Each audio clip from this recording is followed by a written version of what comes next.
kudune damkar iki. Lah iki kudune damkar nek ora damkar ya ora iso no. Few moments later.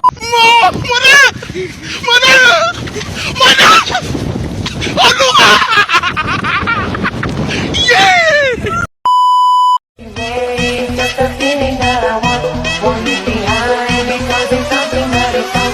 You're in my mind, I guess it goes that.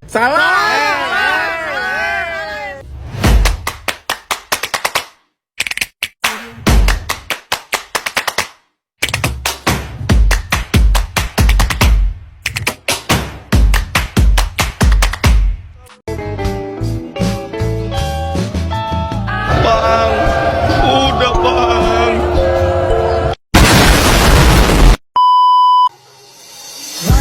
Don't pick up the phone, you know he's only calling 'cause he's something alone. Two, don't let him in, you have to kick him out again. Three, don't be his friend, you know you're gonna wake up in his bed in the morning. Assalamualaikum. Waalaikumsalam. Apa kabar Pak? Alhamdulillah baik. Silakan duduk. Ya. Terima kasih. Iya. Bapaknya dari mana? Saya dari Pandeglang. Oh, Pandeglang. Di Pandeglangnya di mana? Pandeglang di daerah Kecamatan Picung. Oh, Picung. Kesini tadi naik apa? Alhamdulillah tadi saya bawa motor sendiri. Oh, bawa motor sendiri. Kira-kira berapa jam dari Pandeglang ke sini, Kak? Dari Pandeglang, dari Picung ya. Mm-mm. Kalau keadaan tidak macet, bawa motor perkiraan sekitaran 2 jam. 2 jam. 2 jam lebih lah. Mm-mm. Soalnya saya dari pelosoknya Picung juga. Oh gitu. Ya. Oh, kirain saya Pandeglang itu deket dia ke Serang ini. Enggak. Pandeglang kan luas, emang dekat di perbatasan Pandeglang, perbatasan antara Serang Pandeglang. Oh iya. Itu di daerah Baros lah, dekat ke Jatinasari perbatasan. Kalau saya kan Picung, Iya. emang Pandeglang kan luas Pandeglang. Iya. Jadi saya mah termasuk kecamatannya Picung juga, Oh, masih luas, jadi jauh lah ya ke kotanya. jauh, lumayan jauh, setengah jaman lah dari kampung saya. Oh, setengah jam. Ke pusat kecamatannya. Oh, jadi dari rumah ke kecamatan itu jauh lagi. Lumayan jauh. Kalau yang belum tahu jalan tuh hampir sejaman ya, Oh, dari rumah saya ke kecamatan. berarti Bapak ini dalam banget ya rumahnya berarti. Bisa disebut dalam banget. Bisa jadi. Soalnya saya tinggal itu di pertengahan antara perbatasan Seketi sama Picung. Kan itu dua kecamatan yang berbeda. Di Seketi kecamatannya beda kan, Picung saya di pertengahannya itu Kadugara perbatasan Picung nih. Kadugara saya di pertengahannya tuh. Apa namanya? Pasir Panjang. Oh, Bapak dari Pasir Saya di Pasir Panjang. Panjang. Saya pernah ngedengar Pasir Panjang kampung itu tuh biasa dipakai mahasiswa KKN. Dulu saya pernah lihat emang ada sebagian mahasiswa di sana dan mereka mungkin hampir 2 bulanan lah menyewa tempat gitu. Gak apa-apa sih walaupun daerah pedalaman ya, Iya. tapi yang penting kitanya ya yang harus maju. Boleh. Kakaknya Apa? dari Pandeglang 2 jam ya? 2 jam lebih lah. 2 jam itu nggak berhenti kan? Ya Istirahat pokoknya dulu. normalnya itu normal kalau dari Picung, terutama dari kecamatan ya. Mm-hmm. Kita ngambil dari kecamatan ke Serang. Iya. Normalnya itu normal sejam setengahan. Sejam setengah lebih. Jam setengah. Udahlah taruhlah 2 jam lah itu normal kalau nggak macet. Ya kalau berhenti mah nyampe 2 jam lebih. Seperti itu. Kakaknya tahu ruang konseling ini ya? Maksudnya konseling ini dari siapa? Kok bisa jauh-jauh gitu kan? Ya. Dari Pandeglang ke sini 2 jam. Ya karena sekarang zaman modern ya, banyak sosial media atau teman yang menginfokan kepada saya. Jadi saya sepintas pernah dengar gitu, yang dinamakan apa kok tadi itu konseling seperti itu. Adapun dalamannya seperti apa saya belum tahu jelas. Oke, skip dulu ya, kita perkenalan dulu. Dari tadi kan kita udah Iya, ngobrol boleh, nih. kita perkenalan dulu biar saya- lebih santai Ini gitu. saya nggak ditanya namanya nih. Iya, ini baru asik ya, Oh, iya. baru kenal udah langsung Iya. nyambung gitu. Nama kakaknya siapa? Ini pengen nama asli apa gimana? Oh emang ada nama Banyak. Banyak. nama asli dulu deh. Nama asli saya kalau menurut KTP itu ya, menurut orang tua. Jadi Rohedin. Iya. Nama saya Rohedin. Kalau nama panggilan saya di kalangan teman-teman berikut keluarga itu Didin. Hmm. Jadi karena perubahan zaman, saya juga mengerti makna saya rubah nama saya. Jadi tetap saya ngambil nama dari orang tua saya, Didin, saya tambahin. Jadi Didin Zainal Abidin. Adapun di KTP tetap Rohedin. Tapi kalau di KTP sama ijazah tuh beda. Oh beda. Beda, ada yang Rohedin, ada yang Didin, ada yang Didi Rohendi. Oh Makanya dari sejak itu saya sampai sekarang masih bingung data saya itu berbeda bagaimana itu. jadi Nah, di ijazah, Mhm. di akte kayaknya beda ya? Kalau akte kan sama KTP. Oh Ambil. sama KTP. Dia Rohedin tetap. Iya soalnya teman-teman saya juga kayak gitu kak. Jadi dia apa sih KTP-nya beda, namanya terus di ijazah beda. Terus itu kakak menjalani hari-hari. Ya biasa saja itu Oh, cuma biasa itu aja. mah cuma duplikasi kehidupan. Oh Tetap data yang dipakai yang KTP kan. Kemana-mana Oh, kita harus pakai KTP. KTP. Cuma bingungnya itu tadi tuh ijazah tuh beda. Paling nanti kalau mau ngikutin ke ijazah KTP yang diganti namanya. Susah lagi kan? Kayaknya susah lagi sih. Kayak udah sih, jalani aja dulu. Tapi kalau mau daftar-daftar kayak gitu gimana? Yang dipakai apa? Yang dipakai ya ijazah. Oh ijazah. Ijazah kan KTP jarang paling ditanya doang ijazah mah tanya kuliah apa tuh KTP belum punya KTP belum udah diliatin udah beres. Yang sertifikat pernah sekolah atau enggak gitu ijazah yang dicari seperti itu.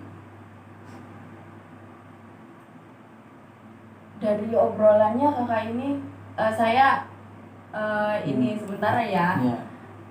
Asik gitu Oh, ya. iya dong, asik, tapi iya. yang di aneh ini nih kakak kenapa masuk konseling gitu tuh? Jadi begini ya, Apa kakak lagi punya masalah atau gimana? kalau ditanya punya masalah pasti semua orang punya masalah. Ya. Nah seperti itu. Pertamanya saya cuma apa ya penasaran. Jadi saya penasaran dengar dari teman-teman, lihat dari sosial media apa sih yang disebut konseling itu. Makanya saya mau coba cari tahu gitu. Sekalian saya mau berbagi pengalaman saya seperti itu. Berbagi pengalaman sambil ingin menuntaskan Nah permasalahan. itu. Oke. Jadi dari yang kakak searching nih di sosial media ataupun nanya-nanya ke temen, konseling itu apa sih menurut kakak nih? Ya konseling bisa dikategorikan sebagai kita kalau ke dokter berobat lah. Jadi kalau dari kata kalimat kita meminta motivasi seperti itu yang saya tahu. Gambarannya seperti itu. Jadi saya rinciin ya. Boleh. Jadi konseling itu adalah proses pemberian bantuan dari seorang ahli atau yang dinamakan konselor, kemudian kepada seseorang yang mempunyai permasalahan. Tujuannya untuk menuntaskan permasalahan tersebut. Ya, Sama jadi- berarti ya memberi solusi. Iya, betul sekali. Kakak Tuh. pintar ya. Iya dong.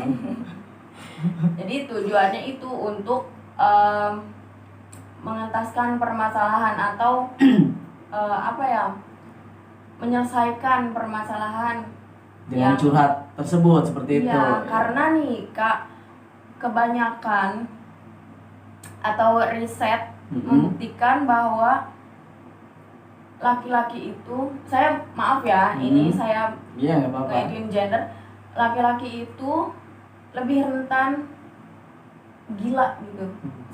Ininya ya globalnya gila, karena dia itu nggak mau menceritakan permasalahannya, karena mungkin laki-laki itu dianggap kuat, aku kuat nih gitu, jadi aku nggak usah apa ya kayak curhat-curhatan segala macem gitu tuh. Jadi lebih dominan banyak yang gila ya laki-laki ya. Iya, karena memendam permasalahannya Memendam sendiri gitu. perasaan sendiri.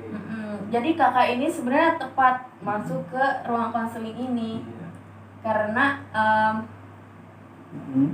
kakak ini Apa? ya mau gitu tuh bercerita gitu, mau ingin berniat untuk menuntaskan permasalahan, walaupun di awal tadi kakak ini bilang bahwa penasaran dengan konseling ini apa gitu. Jadi mungkin karena kakak ini mungkin ya awalnya curhat ke teman-teman, karena teman-teman ini nggak bisa menuntaskan permasalahan kakak, jadi disarankan oleh teman untuk ke ruang konseling. Bukankah begitu? Iya benar. Jadi tahu nggak kak fungsi konseling ini apa aja? Belum tahu sih. Jadi di dalam konseling ini ada beberapa fungsi, ada 5 fungsi. Yang pertama ada pengentasan permasalahan atau penyelesaian permasalahan. Yang kedua ada pemahaman. Yang ketiga ada pengembangan. Yang keempat ada pencegahan. Dan yang kelima ada pemeliharaan. Sampai sini ada yang ditanyain nggak? Pemeliharaan. Berarti semuanya ada 5 poin ya? Iya. 5 poin. Nggak ada. Nggak ada. Oke. Jadi ada yang pertama ada asas kerahasiaan. Jadi di sini tuh bukan sekedar curhat-curhatan atau curhat-curhatan kemudian diselesaikan masalahnya, nanti setelah itu udah aja terus disebarluaskan, enggak. Jadi kakak tidak perlu khawatir untuk mengeluarkan apa ya, unek-unek keluh kesah, karena saya akan merahasiakan semuanya yang ada pada diri kakak. Kemudian ada kesukarelaan. Kesukarelaan ini saya sebagai konselor sukarela untuk mendengarkan kakak, dan juga kakak sebagai konseli sukarela untuk mencurahkan isi hatinya. Kemudian ada asas keterbukaan. Kemudian ada asas kegiatan, kemandirian, kekinian, dinamisan, kemudian ada keterpaduan dan lain sebagainya. Oh iya kak, sorry, tadi kan kita baru perkenalan kakak doang ya. Kakak belum tahu nama saya. Iya. Sorry banget. Kata siapa namanya teh? Nama saya Siti Nur Fatihah. Kita orang mana? Terus nama saya Siti Nur Fatihah, tapi orang tua saya memanggil saya Tia. Jadi nama kecil saya Tia sampai sekarang. Gitu. Jadi kakak boleh manggil saya Tia atau siapa aja. Ece boleh Ece. Boleh, terserah kalau misalkan kakak mau, nggak apa-apa. Oke, siap. Saya dari Pandeglang juga. Sama dong kita. Iya, tapi saya dari Bojong. Oh, masih tetangga dong? Oh iya. Iya. Umur berapa umur teh? Saya umur 22 tahun. Kalau Anya? Saya banyak umur juga teh. Banyak saya.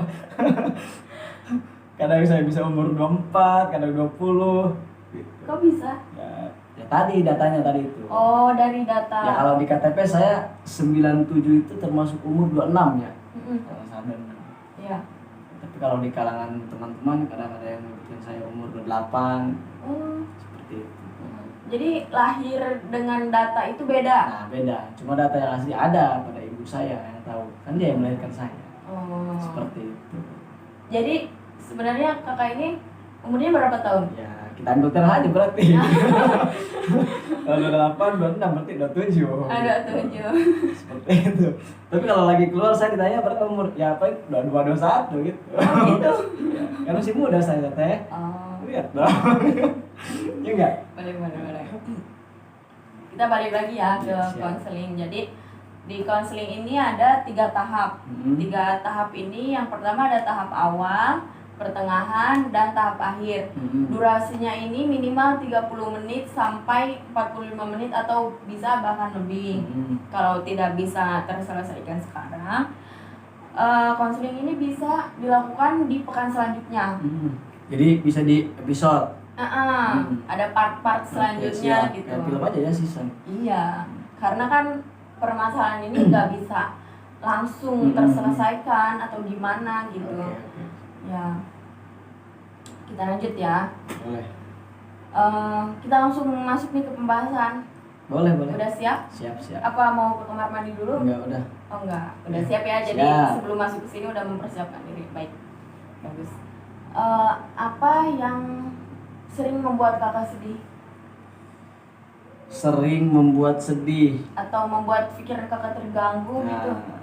Banyak sih ya. Banyak di antara faktor-faktor. Mungkin bukan saya pribadi saja. Semua orang pasti mengalami sedih atau bingung. Cuma khusus buat saya pribadi, kadang yang membuat saya sedih, pertama itu kita melihat kondisi keluarga. Itu yang pertama, kita melihat kondisi orang tua, baik dari bapak atau ibu gitu kan, yang masih ada. Itu kadang kita terpukul gitu, melihat keadaan orang tua dari umurnya, sekarang kan sudah tidak muda lagi, seperti itu. Ada pun yang membuat tadi apa tadi pertanyaan kedua? Pikiran terganggu. Pikiran terganggu, ya mungkin efek dari itu, saking kita terpukul, jadi pikiran kita kemana-mana. Jadi kalau itu terlalu memikirkan. Nah, seperti itu. Walaupun saya di keluarga ibaratnya bukan tulang punggung ya, saya anak kedua dari 5 bersaudara, seperti itu. Yang pertama kakak saya yang sudah menikah dan sudah punya anak. Saya yang kedua, sedang saya punya berapa adik, 3 adik. Yang adik saya yang asli itu yang setelah saya laki-laki, kemudian diselang sama perempuan, yang terakhir laki-laki. Saya memiliki 3 adik bersaudara, seperti itu.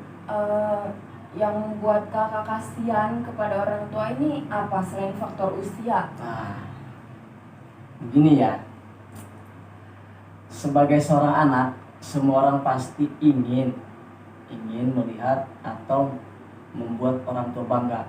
Nah, seperti itu. Dan saya juga seperti itu. Siapa sih yang tidak mau seorang anak membahagiakan seorang orang tua, kan? Apalagi kan saya kalau disebut dari keluarga yang apa ya? Kalau dari 3 tahapan kan ada yang rendah banget itu kan. Kemudian pertengahan, ada yang berkecukupan. Saya mungkin kalau disebut rendah banget enggak ya? Bersyukurlah kita masih berkecukupan gitu, walaupun tidak kayak seperti orang-orang. Seperti itu. Tadi apa sih pertanyaan? Teteh? Apa yang membuat kakak sedih? Atau apa yang mengganggu pikiran kakak? Yang membuat saya sedih dan mengganggu pikiran, kita harus bicara dari awal nih ya, perjalanan. Iya, nggak apa-apa, boleh. Jadi saya melihat dari keluarga, terutama kakak saya ya, yang pertama. Ya mungkin kan emang anak pertama emang sebenarnya kalau apalagi kalau laki-laki diharuskan ya menjadi tulang punggung keluarga, golibnya tuh di masyarakat kita. Sebab apa? Sebab kondisi kedua orang tua kan sudah tidak mumpuni untuk bekerja lagi seperti itu. Kemudian kakak saya harus menanggung beban keluarga, otomatis kakak saya kan sudah menikah tuh. Setelah menikah dia mungkin buat tanggung jawab sendiri kan, ada keluarga kecilnya, jadi tidak bisa sepenuhnya membantu keluarga berikut saya sebagai adik-adiknya. Yang otomatis saya juga harus turun ke lapangan, ibaratnya banting tulang juga untuk membantu keluarga seperti itu. Sementara sampai saat ini saya belum mampu seperti itu, belum mampu mengabulkan cita-cita yang dulu saya harapkan membagikan orang tua, belum sampai sekarang.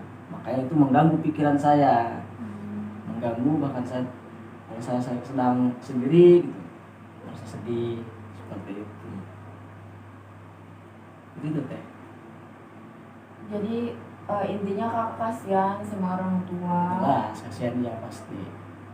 Dan kakak ini karena kakak ini sudah menikah dan mempunyai tanggung jawab, maka kakak sebagai anak kedua. Nah, jadi bebannya itu otomatis ada di dilemparkan kakak. kepada saya seperti itu. Yang nggak mungkin kan kalau adik-adik saya kan masih pada tahap belajar maksudnya. Otomatis saya lah anak kedua yang harus ibaratnya kalau dalam tahap pembelajaran saya harus mendidik adik-adik saya seperti itu. ada sesuatu yang berat nggak ketika kakak menjadi tulang punggung nih istilahnya, pengganti orang tua dan pengganti kakak pertama? Ada. Apa yang membuat kakak terbebani gitu? Yang membuat terbebani kalau di dalam mencari ilmu ya, atau mendidik adik-adik kita, tetap kita tidak munafik juga ya. Di dalam ekonomi. Jadi kan ketika kita ingin mendidik adik-adik atau anak kita kan tetap modalnya kan harus punya ekonomi dulu yang cukup. Seperti itu. Nah, saya merasa terbebani dari itu, dari material. Kakak kakak ini sebenarnya sekarang kerja atau kayak gimana? Saya sebenarnya ya mungkin ini permasalahan intinya. Ya, sampai saat ini saya belum kerja, tapi kalau saya pernah berpengalaman bekerja, lumayan sih lama, 4 hari saya kerja. Ya, 4 Itu hari. kerja apa 4 hari? Saya kerja, kalau bahasa sekarang apa ya, mantan itu jadi ikutan sama orang, ikut sama orang. Jadi, kalau bahasa kuli mah kenek kan ya, kalau saya mah ikut sama orang jadi sambil belajar ilmunya, seperti itu. Mangkal, dagang lah. Dagang apa itu? Dagang makanan. Jadi 4 hari kerja, 4 hari. kemudian Ya setelah itu saya pulang. Cuma 4 hari doang kerja. Sebenarnya tanggung sih ya. Jadi uang nggak dapat, gitu. Iya. Pengalaman juga kurang. Ya mau gimana? Mungkin karena saya kurang cocok sama pekerjaannya. Seperti itu. Udah mas saya baru pertama kali kerja seperti itu. Lingkungannya kok begini amat seperti oh itu. jadi kurang cocok. Kurang Emang cocok. kakak ini sebenarnya sebelumnya nih, sebelum bekerja ini ngapain gitu tuh? Saya sebenarnya saya mah ranah saya ya. Dari dulu emang saya pelajar. Saya pelajar dari SMP, SMA, saya alhamdulillah masih lanjut SMA. Setelah SMA saya putus belajar dari situ. Saya melanjutkan ke Tidak melanjutkan tidak pendidikan melanjutkan formal. formal. Saya melanjutkan ke pondok pesantren. Belajar di pondok pesantren. Sebenarnya niat hati masih ingin belajar formal. Pengen kuliah gitu. Seperti orang-orang kuliah gitu. Nah, tetap walaupun kuliah saya mau ngambil jurusannya yang berbau agama seperti itu. Saya mau menyambungkan dari pendidikan saya sebelumnya dari pondok. Seperti itu. Makanya mungkin setelah saya lulus nih, bukan dikategorikan lulus ya, berhenti dari pondok, ya otomatis kan pasti pengen kerja kan ya. Dari situlah mengalami kesulitan untuk bekerja. Ya mulai dari kita pengalaman tidak mahir atau belum punya seperti itu. Kaku lah kalau bahasa sekarang. Oh jadi intinya kakak ini keluar dari pondok, kemudian mencari kerja tetapi tidak nyambung gitu kan dengan Kriteria lingkungan saya. dengan kriteria kakak dengan lingkungan sehari-hari. Jadi kakak ini mengalami culture shock gitu kan. Jadi Mungkin. Apa tuh? apa ya, kayak kita itu mengalami sesuatu yang berbeda gitu. Jadi kaget kalau Iya, seperti itu. kaget gitu. Tidak dari biasanya ini seperti ini. Tidak Benar, seperti benar. biasanya, ya. Seperti itu. Terus yang jadi inti permasalahannya nih, tadi kakak itu apa sebenarnya dari kakak ini? Ya inti permasalahannya itu masih bingung sekarang, masih bimbang harus bagaimana ibaratnya kan ya.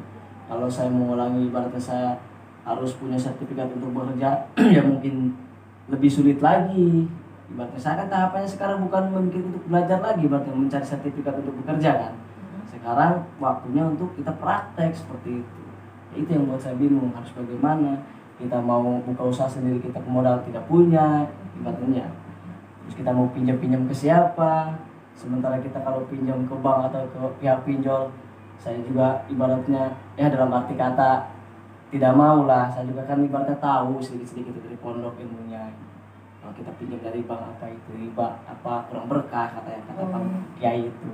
Seperti itu. Jadi kakak bingung. Bingung. Bukan berarti bingung saya tidak mau ibaratnya bergerak ya, tetap berkeinginan masih kuat. Apalagi kan orang tua juga masih pada ada kan, kapan lagi kita membagikan orang tua, masih ada tetap. Cuma yang bikin saya bingung itu ketika kita terjun ke lapangan, pengalaman belum punya lah, kaget ya, kita harus bagaimana, sementara ranah kita kan berbeda gitu kan, seperti itu. Kakak tidak ada pikiran nggak buat balik lagi ke pondok atau mencari pekerjaan yang lain apa gimana? Kalau balik ke pondok ya, kayaknya nggak ada buat saat sekarang ya. Nah kalau balik ke pondok otomatis kita harus mengulang. Tapi kalau bahasa santri mah ya, ngaji mah ya tidak akan berhenti sampai kapanpun seperti itu. Tapi kalau harus balik ke pondok lagi kayak dulu, ya nggak mungkin seperti ini. Gitu. Adapun mencari pekerjaan, sebenarnya pekerjaan apapun yang penting halal saya akan lakukan sekarang. Yang penting ya ibaratnya sesuai lah, tidak terlalu buang-buang waktu seperti itu. Sampai saat ini kakak masih mencari pekerjaan atau tetap diam di rumah atau gimana? Kalau mencari sih masih ya. Kalau sekarang kan masih zaman canggih di sosial media atau kita menanyakan ke orang-orang, tetap saya masih mencari. Seperti itu. Jadi permasalahannya itu yang kakak itu bingung, kemudian terbebani dengan sebenarnya itu hanya pikiran kakak kak.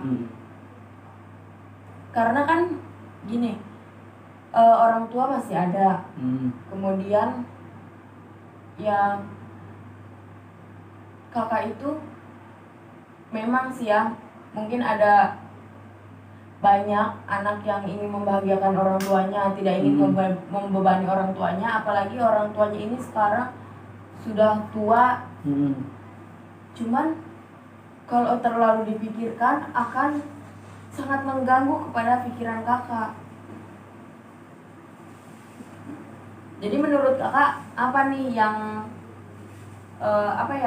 biar kakak ini nggak kepikiran gitu tuh? Maksudnya gimana? Ada kepikiran gimana?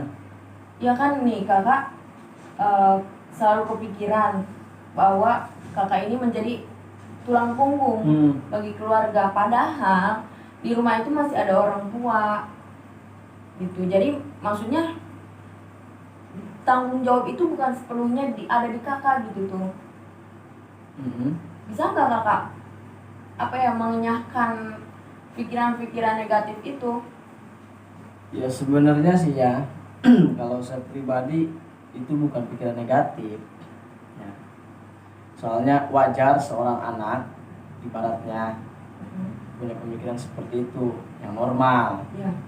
Siapa sih ibaratnya yang tidak mau, kembali ke pembicaraan yang tadi gitu ya, yang tidak mau ibaratnya kita membantu ke orang tua dalam hal apapun ibaratkan, apalagi kondisi orang tua sudah tua. Makanya mungkin saking saya berpikiran ke situ, itulah yang mengganjal di pikiran saya bagaimana caranya, sementara saya tidak mampu seperti itu. Mungkin kakak harus terus mencari informasi ataupun terjun langsung kak, kayak teman-teman kakak nih kerja, kakak ikut-ikutan gitu sambil mencari lowongan pekerjaan yang lain. Dulu saya juga pernah mencari pekerjaan seperti yang Teteh bilang. Cuma yang saya lihat ya di lapangan, jangankan saya ibaratnya yang lulusan LST atau SMA sederajat ya, teman saya ada yang S1, ada D3, sama pengangguran seperti itu. Ya kembali ke saya, apalagi saya ibaratnya kan saya sertifikat saja tidak mendukung, kemampuan tidak punya. Teman saya saja ibaratnya yang udah ahli bahkan sarjana punya gelar, tetap dia pengangguran. Ada yang jadi gojek seperti itu kan, saking pengen nyari kerjaan. Ada yang kuliah atau apa seperti itu. Jadi itu yang membuat saya bertambah terpukul. Dia saja ibaratnya yang sudah berpengalaman belum bisa terima kerja, apalagi saya seperti itu. Bukan berarti saya tidak pernah mencoba, sudah saya coba. Seperti itu. Kenapa nggak nyoba lagi gitu? Ya untuk saat ini mungkin ya menunggu waktu yang tepat, masih berproses juga.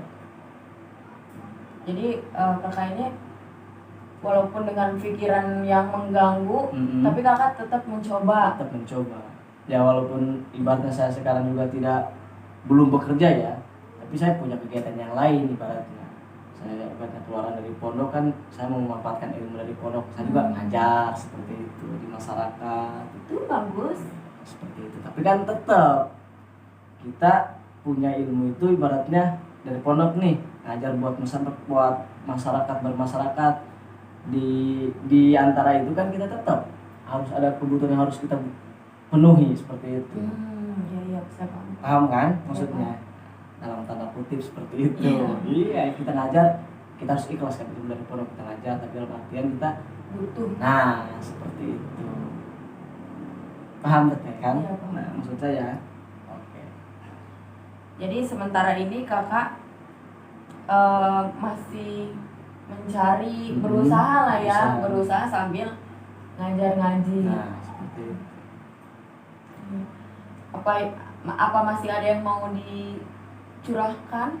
Apa masih ada unek-unek yang masih mengganjal? Apa masih ada unek-unek yang mau disampaikan? Mungkin terakhir ya, dari pengharapan saya pribadi,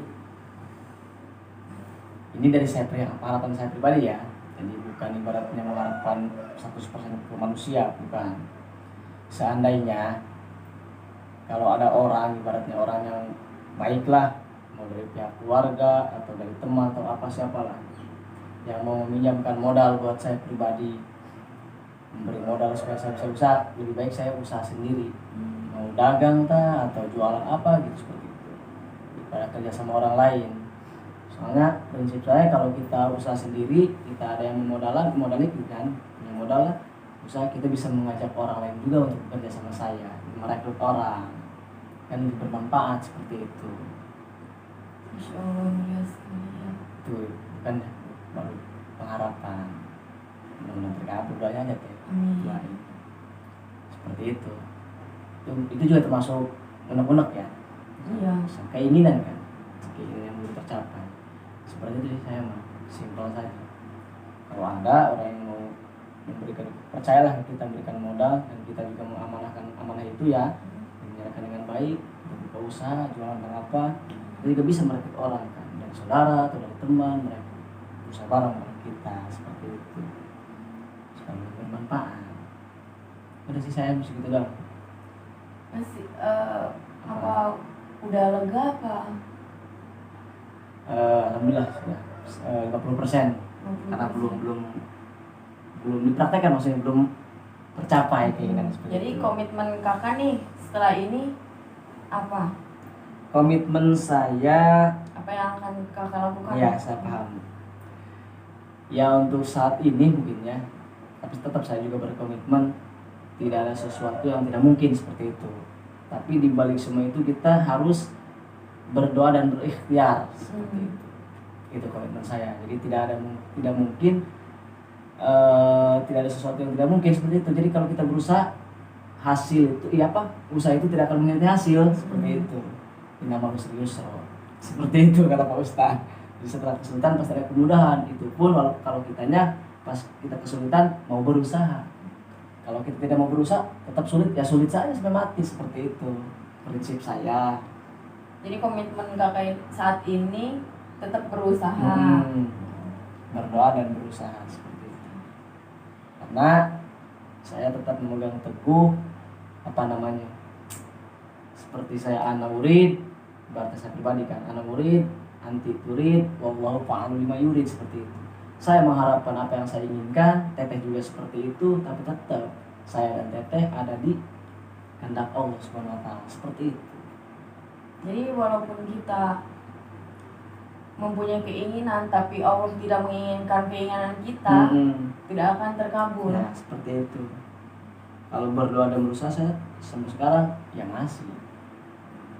Nah, itu kan pegangan kita semuanya juga kan, berdoa dan berusaha seperti itu.